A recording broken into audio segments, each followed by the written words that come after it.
কত অহংকারী দেখলাম, যাদের তর্জনী হেননে লক্ষ কোটি কোটি মানুষ উঠতো আর বসতো, তাদের জিল্লাতির সঙ্গে আল্লাহ রাব্বুল আলামিন কতজনকে বিদায় করে দিলেন।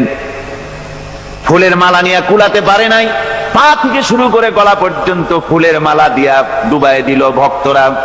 আবার আল্লাহ রাব্বুল আলামিন এমন শাস্তি দিলেন, ফুলের মালার পরিবর্তে জুতার মালা নিয়ে জেলের মধ্যে ঢুকাইয়া দিলেন। ঠিক কিনা গণ? অহংকারী আর স্বৈরাচার যারা হয়, আল্লাহ পাক এভাবে তাদের দৃষ্টান্ত দেখিয়ে দেন। আমরা কত দেখলাম, 9 বছরের রাজা 10 বছরের সাজা।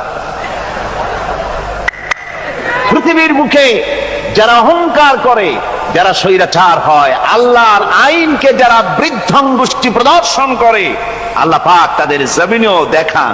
এখানে চূড়ান্ত ফয়সালা আল্লাহ করেন না, আসল ফয়সালার জায়গা তো আছেই।